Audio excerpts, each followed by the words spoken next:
ডিম বোনা খায় না এমন মানুষ খুঁজে পাওয়া খুবই কঠিন। আসলে ডিম বোনা আমরা কম বেশি সবাই পছন্দ করি, আর ঝটপট ডিমটাও ভুনা করা যায়। তো আজকে যেভাবে করছি এভাবে করলে খেতে দারুণ লাগবে। নতুন রাঁধুনিদের জন্য করছি। হ্যালো ফ্রেন্ডস, আসসালামু আলাইকুম। আজকের রেসিপিতে স্বাগতম জানাচ্ছি। প্রথমে একটি প্যানের মধ্যে 4 থেকে 5 টেবিল চামচ তেল দিয়ে তেলটা গরম করে নিয়েছি। তারপরে 1 চিমটি লবণ আর হলুদ দিয়েছি। আগে থেকে ডিম সিদ্ধ করে নিয়েছি, ডিমটাকে দিয়ে দিলাম। এখন খুব ভালো করে ভেজে নেব। এটা হচ্ছে হাঁসের ডিম। আমি এখানে 5টা ডিম নিয়েছি। আপনাদের পরিমাণ মতো আপনারা ডিম নিয়ে নেবেন। এখানে 1টি বা 2টি যখন খুশি তখনই কিন্তু ডিম ভুনা করে ভাত খাওয়া যায়। সত্যি ডিম ভুনা খেতে কিন্তু দারুণ লাগে, আর ঝটপট কিন্তু ডিম ভুনা করা যায়। এখন ডিমটাকে ভেজে উঠিয়ে নিয়েছি। ওই তেলটার মধ্যে 1 চিমটি আস্ত জিরে দিয়ে দিলাম। তারপর আমি এখানে দিয়ে দিচ্ছি একটি তেজপাতা ছিঁড়ে দিয়ে দিলাম। আসলে এই জিরাটা তেলের মধ্যে দিলে এত সুন্দর একটা ফ্লেভার আসে তরকারি থেকে, আর খুব সুন্দর ফ্লেভার ছড়ায়, খুবই ভালো লাগে। তারপরে দিয়ে দিলাম পেঁয়াজ কুচি। এখানে 1 কাপের মতো পেঁয়াজ কুচি দিয়েছি। পেঁয়াজটা একটু বেশি দিলে ভালো লাগে ডিম বোনার মধ্যে। যাই হোক, পেঁয়াজটা একটু ভাজার পরে আমি এখানে দিয়ে দিব আদা বাটা, রসুন বাটা 1/2 চামচের মতো। বেশি পরিমাণ দিতে হবে না, 1/2 চামচ করে দিলেই হবে। এখন খুব ভালো করে ভেজে নেব।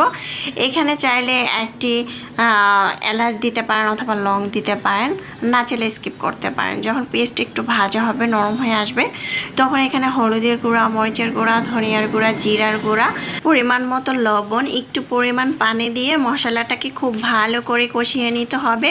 মশলা যত কষাবেন তরকারি খেতে তত বেশি ভালো লাগবে। আসলে ঝটপট চাইলে এই রেসিপিটা ট্রাই করতে পারেন। যারা নতুন রাঁধুনি, যাদের হাতে কম সময়, যারা ব্যাচেলার, তারাও চাইলে কিন্তু এইটা ঝটপট তৈরি করে নিতে পারেন। তবে আমি যেভাবে দেখাইছি এইভাবে যদি তৈরি করেন খেতে দারুণ লাগবে। মশলাটাকে আমি অনেক সময় নিয়ে কষিয়ে নিয়েছি। এখন দিয়ে দিলাম ডিমটা দিয়ে খুব ভালো করে নেড়ে চেড়ে নিচ্ছি। আপনারা চাইলে এখানে একটি আলু অ্যাড করতে পারেন অথবা টমেটো অ্যাড করতে পারেন। আমি টমেটো সস অ্যাড করেছি এখানে। যাই হোক, এই তরকারিটা টমেটো দিলে অথবা টমেটো সস দিলে খেতে দারুণ লাগবে।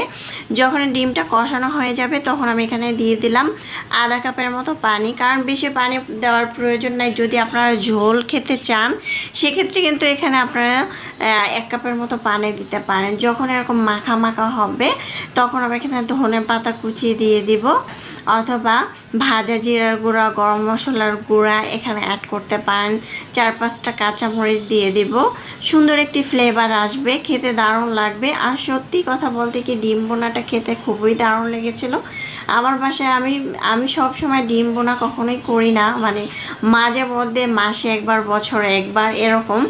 যাই হোক, এই ডিমটা খুব মজার ডিম, তাই ডিম বোনা করে খাইলাম সবাই। খেতে দারুণ লেগেছিল। চুলা বন্ধ করার পরে ডিমটা কত অসাধারণ লেগেছে, তাই না? দেখতে যেমন সুন্দর হয়েছে, খেতেও দারুণ হয়েছে। চাইলে ট্রাই করতে পারেন। আল্লাহ হাফেজ।